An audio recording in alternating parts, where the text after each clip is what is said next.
Bro, that's nuts! Nico Skips has put Grand Theft Auto 5's map in Kingdom Hearts 3. What? That's insane! I'll link to the mod. The link's in the description. Basically, you need to use it with either the Tray mod or the C mod, and basically you have to warp to this location by typing open/game/map/GTA5/San Andreas to enter the map. And yeah, let's get looking. I mean, we can glide. I'm gonna assume there's no like I can't climb any buildings, so I don't know how much of this has collision. Obviously, it's very low texture right now. I don't know if they're planning on, like, doing a much grander version. But this is so cool. I mean, if you can put the entire Grand Theft Auto 5 map in Kingdom Hearts 3, what else can you do? Right? That's nuts. I want to go to Vinewood. I'm currently heading there now. It's you may have noticed, a bit far away.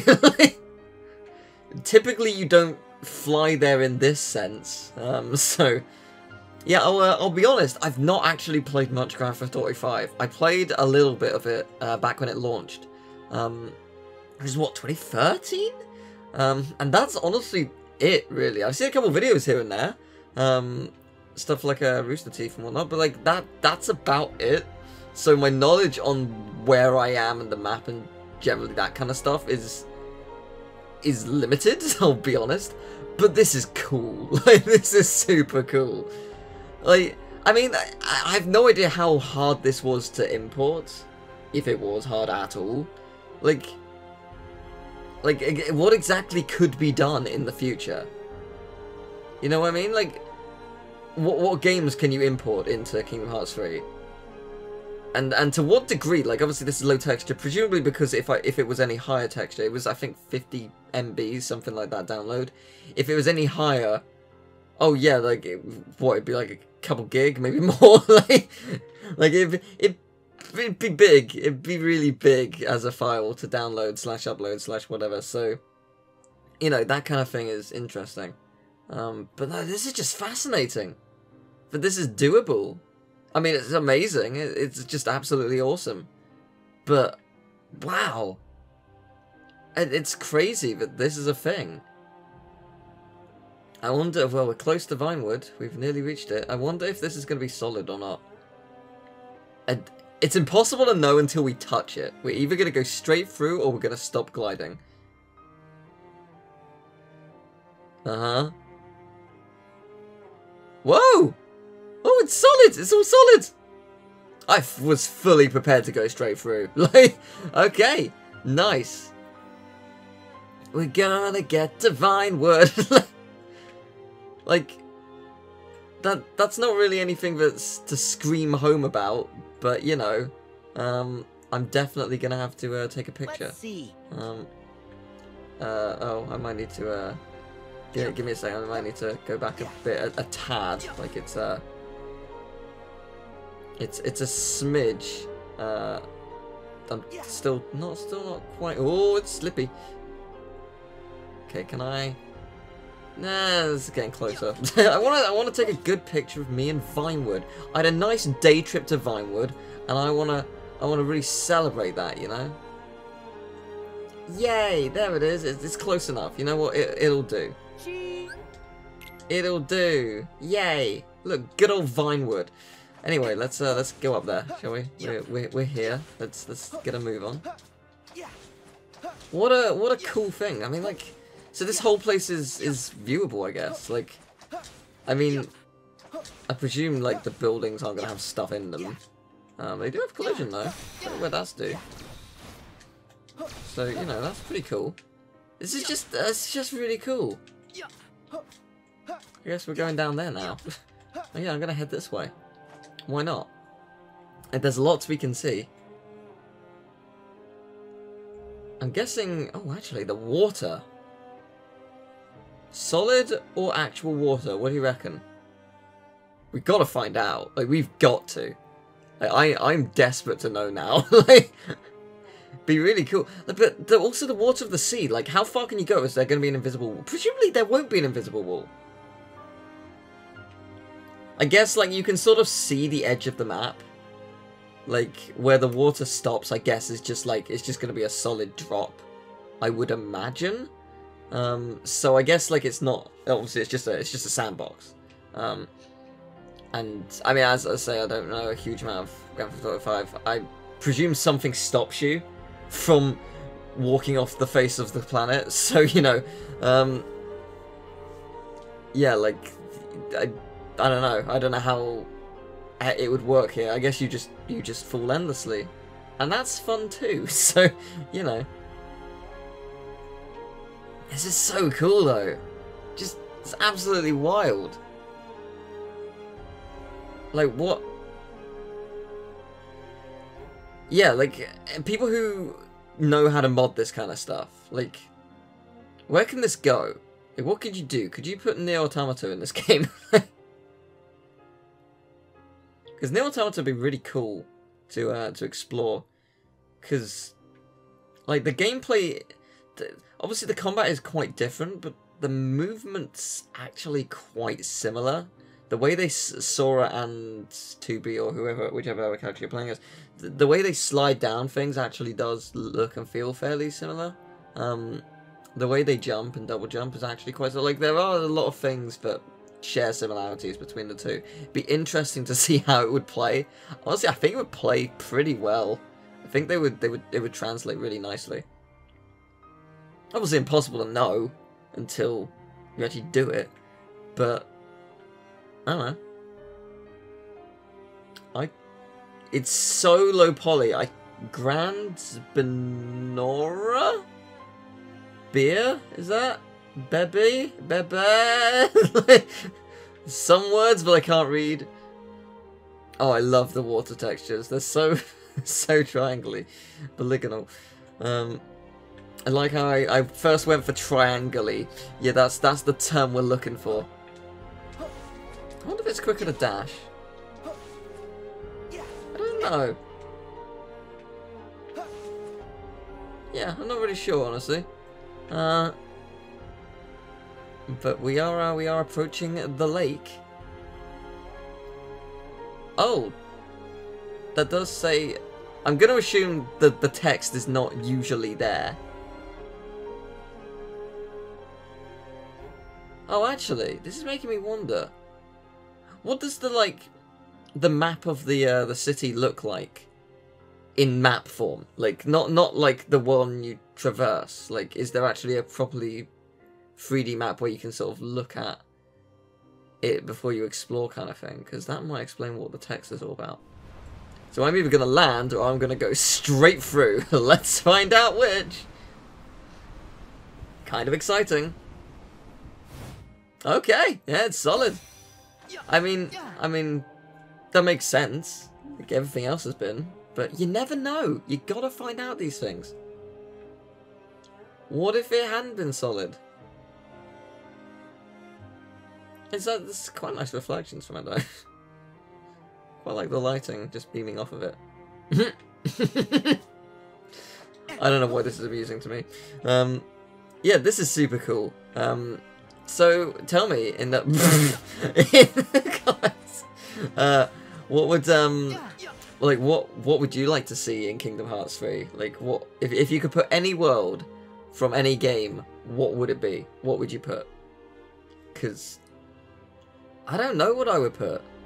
Like, there's such potential. Like, it'd be really cool just to see, but like how far can you actually theoretically take this? Like, could you actually put in the world fully textured? Is that possible? Because, like, just the amount you could do. It's crazy how big the Kingdom Hearts modding community has... Like, I'm not going to say gotten, has started. Like, this is the beginning. We're barely, what, 2 weeks after the game came out, 2.5 weeks? And there's been like 150 plus mods, maybe more than that, maybe it's near 200 now. Some of them more jokey, some of them stuff like this. Some of them obviously character swaps, some of them keyblade swaps. Like, just a huge range of stuff that's just brilliant. Just absolutely fantastic. And it's just, what a treat. Like, the fact that we get to play, and for me, personally, this is one of my favourite games of all time. I get to play this more in completely new ways. Like, what a gift that is. How amazing is that? And the same for Kingdom Hearts 2. Like, we're going to get the randomizer soon. Once it's finished up beta testing and whatnot. And yeah, just... There's so much. Oh my god, I've just thought, because I've seen this. Shadow of the Colossus. Oh my god, imagine. That'd be awesome. Oh, this is so cool. I don't want to actually fight the Colossus. I just want a model of the Colossus there for scale. Just so I can know exactly how small Sora is. Like, it would be so cool. Oh man, that would be awesome. Let's make that happen. But like, just... Isn't this nuts? Honestly, all I'm getting from this is admiration for Grand Theft Auto 5 and how big the map is. There's I mean, obviously this is untextured, but like, the full thing has this, and it's bustling with life and events and buildings with stuff in it, and like, this map's huge. Like, it's absolutely massive. It's really impressive. This kind of stuff's like, it's stuff that a lot of people will take for granted. It's just like, okay, I'm playing a game, it's cool. But like, there's a lot of work that went into that.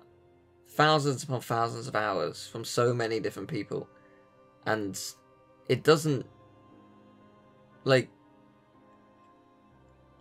for 2013, this is kind of a big deal, isn't it? Like, not playing it, I guess I've never really appreciated it in that respect. Is this solid? Sure is. I just want to talk about this briefly and see how far we can go. Like, it's easy to take for granted just how much a game does or doesn't do. And especially, like, games like the Cyberpunks of the world that get rushed and have so many problems at launch. There's nothing wrong with giving genuine criticism for stuff like that, because, no disrespect, it's a mess of a game. But there were so many people hyped for it, and with good reason. Like, the game has so much potential, and it still does. The only problem is, that I have of it personally, is I don't like the management from it. Like, the fact that the game was a mess, and it actually, like, had problems with seizures is a big deal. And the seizure thing, I really despise the fact that that was even... How did you not see that coming? I don't get it. Like, how do you not think, oh yeah, no, this is this huge flashing light section. Yeah, this is a massive deal. but stuff like the game is gonna be, I think in a year or two, one of those games where it won't be necessarily forgiven for its past sins. Or they won't be forgotten, but they will, like, people will be like, okay, yeah, no, this is a good game. Like, I will happily play this, and it'll be fun. But, like, Skyrim gets a lot of, like, mocking, just because, it's been released 1,000 times, and it will continue to be released on every system under the sun. I would not be surprised if they were like, surprise, next gen, we're going to release an even more definitive edition, because we can. Like, it would be kind of funny, let's be honest. But it is a masterpiece. The amount that they pack into that game is astounding. Like, it really is. Like, and I mean, it's the same with any game now, that, like, games have so much potential to have so much content and so much going on within that content. It's not just bare bones, it actually has meaning, and it actually, like, can change the tides of the industry. Because, I mean, that's what Grand Theft Auto 3 did.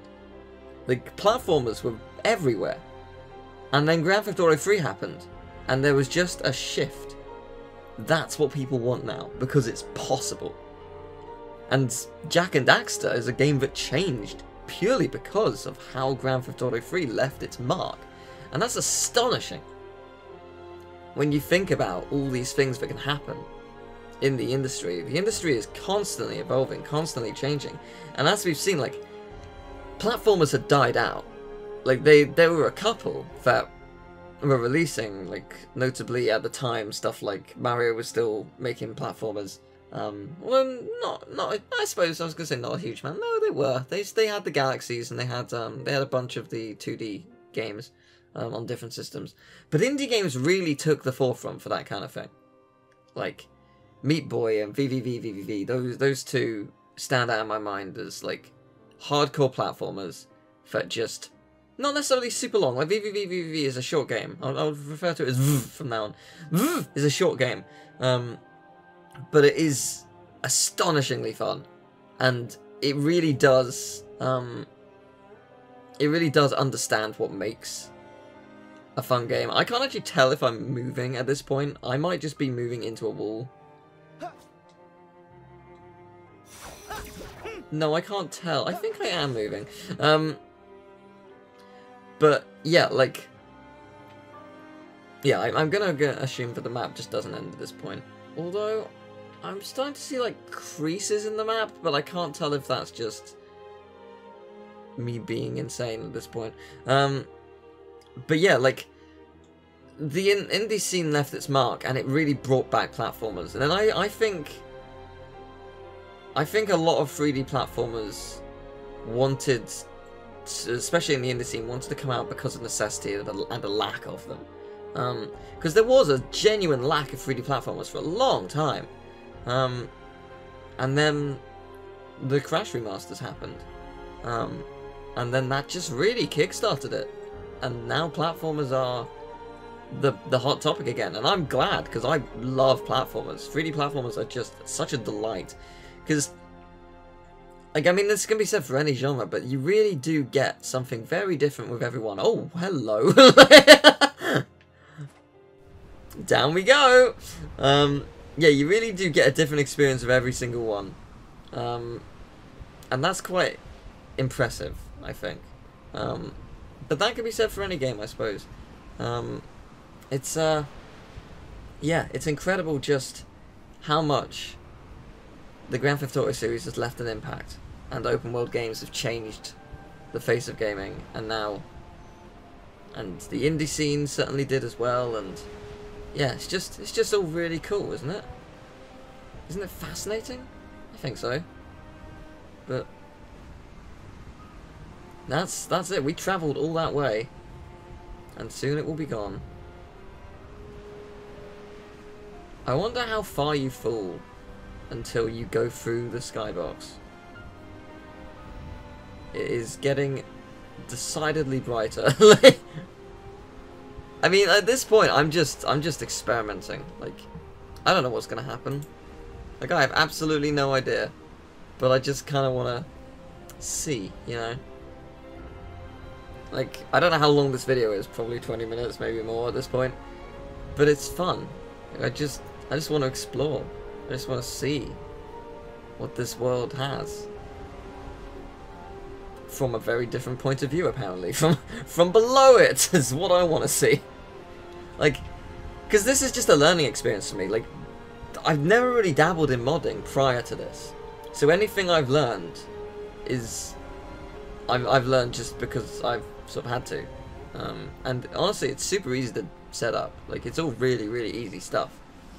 Anyone can do it. As long as you have the game, obviously. Like, it's super easy. In a way that it's a lot easier than I was expecting.